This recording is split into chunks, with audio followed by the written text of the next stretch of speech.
दोस्तों, आजकल के पेरेंट्स ना अपने बच्चों की हर तरह की समस्याओं का ख्याल रखते हैं। जैसे उनके बेटे को किस कोचिंग में पढ़ाई करना चाहिए, किस स्कूल में पढ़ाई करना चाहिए, उनके बेटा बेटियों को खाना पीने की कोई कमी नहीं रहना चाहिए, अच्छी अच्छी सुविधाएं मिलनी चाहिए। कहने का मतलब यह है कि हर तरह की समस्याओं का ध्यान पेरेंट्स अपने बच्चों का रखते हैं। लेकिन एक सबसे बड़ी समस्या है जिसके बारे में ना ही पेरेंट्स बात करते हैं और ना ही वह कोचिंग वाला स्कूल वाला बात करता है जिसमें आज के बच्चे पढ़ने जाते हैं। और आज का युवा वर्ग, आज के बच्चे चाह करके भी इस समस्या के बारे में खुल करके अपने पेरेंट्स से और स्कूल के टीचर से नहीं पूछ पाते हैं और ना ही जान पाते हैं। और इसी वजह से इस समस्या से परेशान होकर बहुत सारे बच्चे और युवा अंदर ही अंदर खुद को खोखला करते रहते हैं और परेशान रहते हैं। जी हाँ दोस्तों, उस समस्या का नाम है मास्टरबेशन यानी हस्त मैथुन। अगर आप एक युवा हैं तो आप भी कभी न कभी इस समस्या से जरूर परेशान रहे होंगे या अभी भी परेशान होंगे। आज की शानदार वीडियो में मैं आपको मात्र 3 स्टेप बताने वाला हूँ जिसे फॉलो करके आप बहुत ही आसानी से अगले 21 दिनों में ही अपने इस सबसे बड़ी समस्या से और बुरी आदत से खुद को आसानी से छुड़ा सकते हो, छुटकारा पा सकते हो। और अगर आप एक टीनेजर हैं या यूथ हैं या आप पेरेंट्स हैं तो आपसे रिक्वेस्ट है कि आप इस वीडियो को पूरा देखिए ताकि आप अपने बच्चों को इस समस्या से छुटकारा पाने में हेल्प कर सके। स्टेप नंबर 1 है identify triggers and remove access. दोस्तों, ट्रिगर का मतलब होता है कि वह चीज जिसके कांटेक्ट में जाते ही आपका मन सेक्सुअल थॉट के प्रति ट्रिगर्ड हो जाता है, यानी कि आपके मन में सेक्सुअल थॉट और फीलिंग आने लग जाती है। फॉर एग्जाम्पल के लिए, अगर आप इंस्टाग्राम की रील्स को देख रहे हो और अचानक से रील्स को स्क्रॉल करते करते आपके सामने कोई छोटे छोटे कपड़ों में किसी लड़की को देख लेते हो, या आप अगर एक लड़की हो तो एक अधनंगे बॉडी बिल्डर जैसे लड़कों को देख लेते हो, तो आपके मन में अपने आप ही सेक्सुअल डिजायर्स और थॉट्स आने लग जाते हैं। इसे ही कहते हैं सेक्सुअली ट्रिगर्ड हो जाना। या हो सकता है कि आप ऐसी कोई बुक्स को या मैगजीन्स को पढ़ने की हैबिट डाल लिए होंगे जिसमें सेक्सुअल पिक्चर्स और आर्टिकल्स छपे होते हैं, जिसे पढ़ करके भी आप सेक्सुअली ट्रिगर्ड हो जाते हो। या हो सकता है कि आपका दोस्त इस तरह के नेचर के होंगे जो हर समय सिर्फ सेक्सुअल बातें ही करते होंगे, तो इस तरह के माहौल में जा करके भी आपका दिमाग, आपका मन सेक्सुअली ट्रिगर हो जाता है और आपकी इच्छा होती है कि आप भी सेक्सुअल एक्टिविटी करो। तो आपको सबसे पहला काम तो यह करना है कि इस तरह के हर चीज जो कि आपको सेक्सुअली ट्रिगर कर देता है उससे धीरे धीरे करके दूरी बनाना है। तभी आपके दिमाग में धीरे धीरे सेक्सुअल थॉट बहुत ही कम आने लगेंगे और आप इस आदत से एक कदम दूर चले जाएंगे। दोस्तों, यह तो थी स्टेप नंबर 1।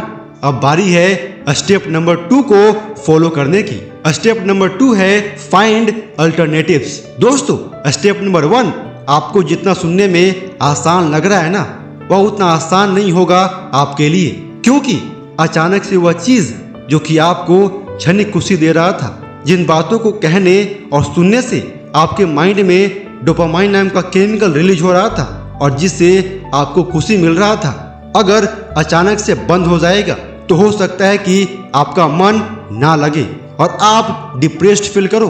तो इस समस्या से बचने के लिए आपको खुश रहने का दूसरा तरीका ढूंढना होगा, जैसे कि आपको सुबह में उठ करके योग और एक्सरसाइज करने की हैबिट डेवलप करनी होगी, या शाम में कोई फिजिकल गेम खेलने की हैबिट डेवलप करनी होगी, जैसे कि cricket, football, hockey, table tennis, badminton, जो भी गेम आपको पसंद है आप उस गेम को आधा से 1 घंटा या 2-2 घंटा तक भी खेलना शुरू कर दीजिए। या इसके अलावा आप अच्छे अच्छे बुक्स को बाय कर लीजिए और उसे पढ़ने की हैबिट डेवलप कीजिए, या अपने मोबाइल फोन पर ही अच्छे अच्छे और मोटिवेशनल वीडियोस को देखने की हैबिट डेवलप कीजिए। ऐसा करने से आपका मन डिप्रेस्ड फील नहीं करेगा और आप स्टेप नंबर 2 के हेल्प से स्टेप नंबर 1 को आसानी से फॉलो कर लोगे।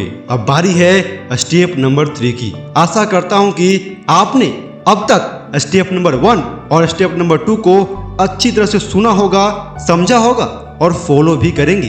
अब आप स्टेप नंबर 3 को भी अच्छी तरह से सुनेंगे और समझेंगे और अपने जीवन से इस भयंकर समस्या को दूर करके ही रहेंगे। स्टेप नंबर 3 है stay busy and be patient. दोस्तों, आपने वह कहावत तो सुना ही होगा कि व्यस्त रहो मस्त रहो, यानी कि आप जितना अधिक से अधिक खुद को अच्छे कामों में बिजी रखोगे उतना ही ज्यादा खुद को अलग अलग तरह के नेगेटिव डिस्ट्रैक्शन से बचा पाओगे। तो आपको स्टेप नंबर 1 और स्टेप नंबर 2 को फॉलो करने के बाद तीसरा काम यह करना है कि खुद को जितना हो सके उतना बिजी रखिए। कभी भी खुद को खाली बैठने नहीं दीजिए, क्योंकि खाली मन शैतान का घर होता है।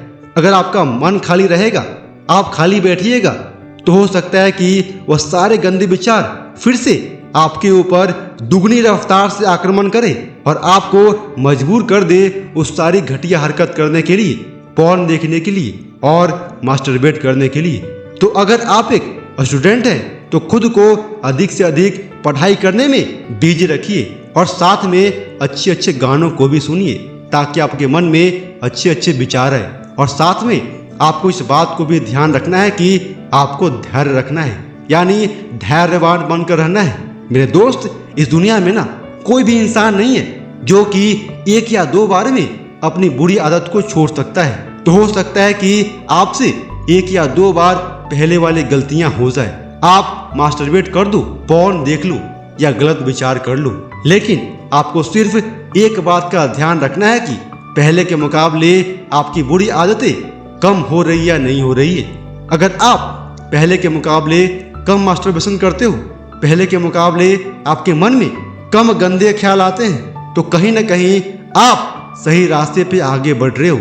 और इसी रास्ते पे आगे बढ़ते हुए ही वह दिन भी आएगा जब आप जड़ से अपनी बुरी आदत को उखाड़ कर फेंक दोगे और एक नई जिंदगी का शुरुआत करोगे।